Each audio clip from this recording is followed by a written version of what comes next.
Onoka Takamiya is going through his usual routine of a boring school life and getting beaten up by bullies for his perceived closeness to the school's idol, Ayaka Kaguri. However, one day he finds himself under attack by an army of tin soldier rabbits. He is saved from the attack by a witch with powerful fire-based magic, who turns out to be Ayaka herself and refers to Onoka as her princess.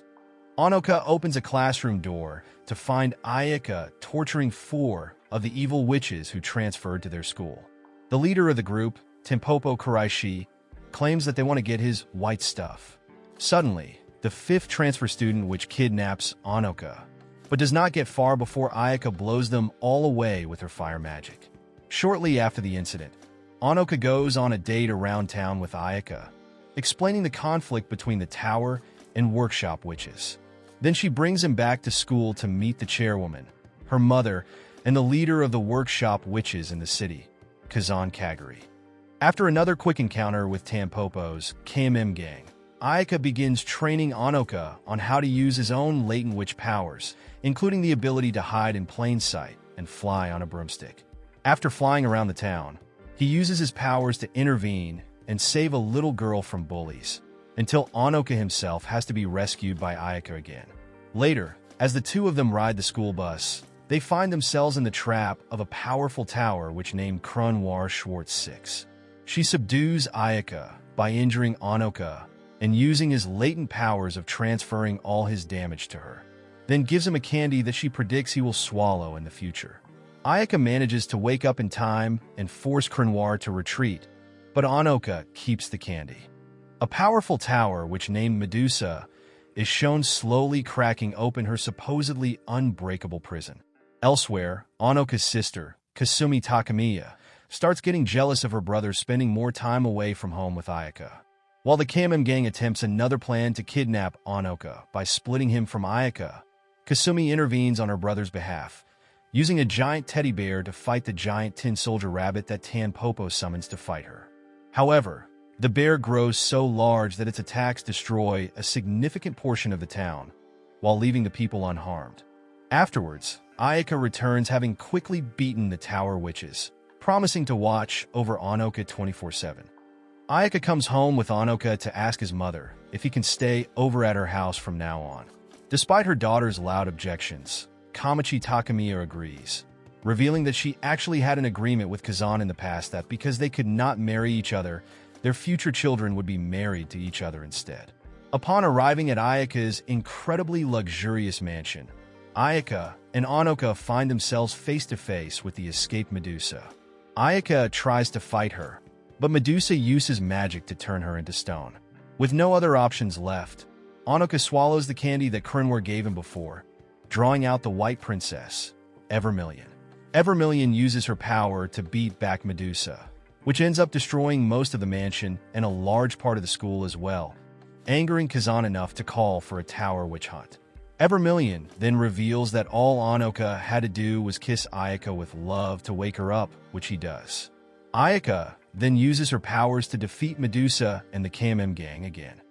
Later, before Crunwar can launch her evil plan, Kazan captures and then tortures her for information.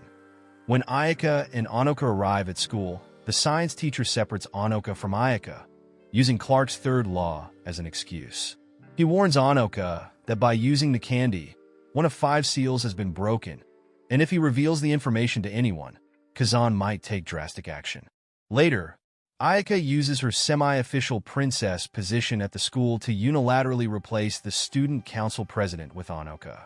After school, Kasumi shoots Ayaka with a powerful tranquilizer gun and kidnaps Onoka to take him out of the city, where Kazan's power supposedly cannot reach, but Ayaka quickly recovers and uses a dragon to shoot down Kasumi and her giant teddy bear plane before they can escape. Ayaka has been secretly keeping Medusa and the KMM gang in her room at Onoka's house after their last battle. Tampopo tries to quietly kidnap Onoka, but cannot seem to find the right moment. However, Mei and Kotetsu accidentally run into him while coming out of the bath and immediately capture him, provoking a standoff with Kazan as she returns from a shopping trip.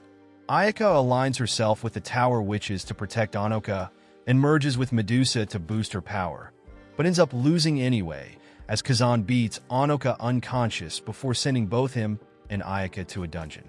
Ayaka later borrows some of Anoka's power to break out, damaging another section of the school, to Kazan's despair. Ayaka prepares to fight her mother, but Kazan refuses, demanding the two of them go home instead. Anoka has a dream of Ayaka's past, where she was a socially stunted little girl to the point that her mother asked two similarly young workshop witches to watch over her. She often spent her after-class time looking for a certain boy at nearby schools until she finally found Anoka. In the present, Anoka is forced to deal with a challenge to his authority as president of the student council. The previous president lied to infamous delinquent Rainon Otomatakabana that Anoka physically abused her, and as revenge, Rainon set her entire hamster-themed gang to trash the school before challenging Anoka to a one-on-one duel. Ayaka tries to help Anoka fight her at first, but on the day of the duel she cheats to make it appear as though Anoka won. Later, it is revealed that Ayaka manipulated the deposed president from the start just to reaffirm Anoka's position at school. Ayaka decides to teach Anoka about offensive magic, trying to make him summon a familiar by throwing him off the roof of a tall building. In a panic, he ends up summoning a giant image of Ayaka in a sexy nurse outfit that catches the two of them before punching a nearby building. Meanwhile, Kazan discovers a giant magic bomb underneath the city and meets with a tower which named Weekend to negotiate, but Weekend simply detonates the bomb, destroying several buildings and exhausting all of Kazan's magic power as she tries to limit the damage.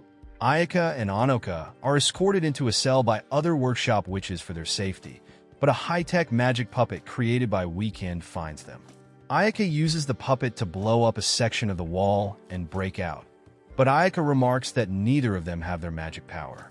The workshop witches are in crisis mode as Ayaka and Anoka emerge to find themselves in a broken city.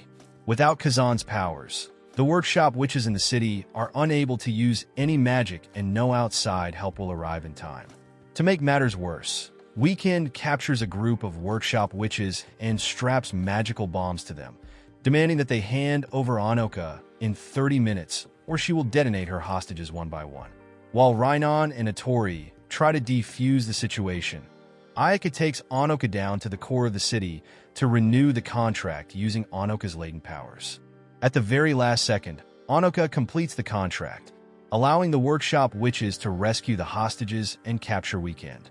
However, after being thrown in a magic nullifying cell, Weekend reveals that she let herself be captured so she could destroy the workshop from within, which she does with more hidden bombs. Anoka uses his new powers to revive the wounded witches, but Ayaka knocks him out before the strain kills him. As Ayaka lays Anoka to rest in what remains of his home, Anoka views several of Kazan's memories. Anoka then gets word from the science teacher Mikage that they are in an alternate reality created by the city due to the contract Anoka just made, and takes him down to a shelter where the residents of the city are stuck in suspended animation until they can be safely revived. Suddenly, one of Weekend's underlings attacks Anoka at the shelter. Meanwhile, Ayaka heads off to fight Weekend herself at a church. However, Weekend uses several bombs she planted around the church to drain Ayaka's power, then captures her using giant monster golems, revealing that she planted the bombs in the city months ago as part of her plan. Back at Anoka's house, Mikage ends up reviving Anoka while Atori is attending to him. Mikage then delivers a message that Weekend plans to destroy the shelter unless Anoka is delivered to her in 30 minutes. Anoka and Atori race to the scene of a large explosion to find a drained Ayaka, and Anoka gives her some more power to defeat Weekend before she can destroy the shelter.